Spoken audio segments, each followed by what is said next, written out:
reserve my right to speak. Thank you. The question now is that the motion be agreed to, and I call the Shadow Minister. Well, thanks very much, Madam Deputy Speaker. It's very telling that when discussing the achievements of this government in housing, that the government refers to the Home Guarantee Scheme, which is a very proud coalition achievement. We're very complimentary that the government has taken on the coalition's Home Guarantee Scheme and are very enthusiastically spruiking it in this place. But let's be clear, that is an achievement of the former coalition government.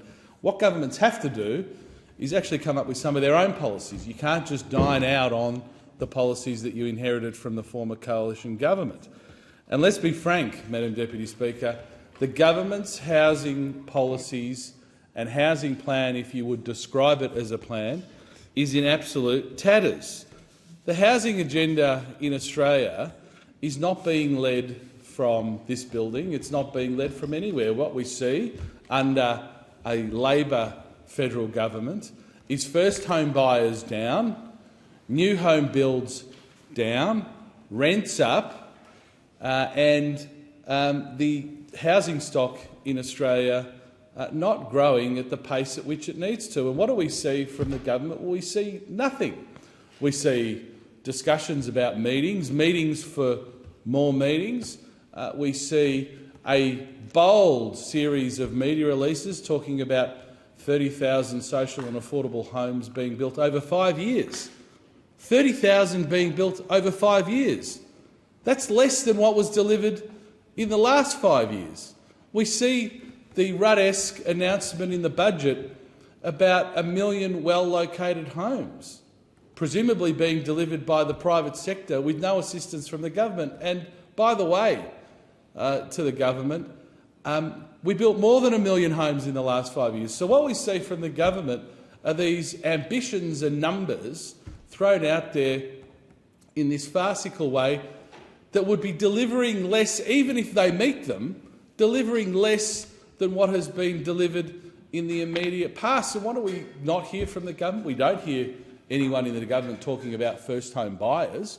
First home buyers have completely been forgotten by this government. That would partly explain why they keep reducing. Now, under the former coalition government, we took first home buyers from around 100,000 a year to 180,000 in the last full financial year that the government was in place, which shows that if you have a laser-like focus on first home buyers, you can move the dial.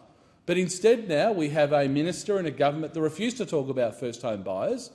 They keep talking about social and affordable homes, 30,000 that they'll deliver over 5 years from the 1st of July 2024, i.e. for the first 18 months of their government, nothing will happen. And we're now 10 months into this government, and how many homes has the government delivered? How many out of the 30,000 social and affordable homes have the government delivered? Zero. 0 homes in 10 months. So after a while, the Australian people will say, hold on, these media releases don't mean much, and these lofty numbers that you throw out at budget time don't mean much if it doesn't mean homes on the ground, if it doesn't mean homes that first home buyers can purchase, if it doesn't mean new homes to reduce the impact on rents, and let's not forget about the 30% of people who rent.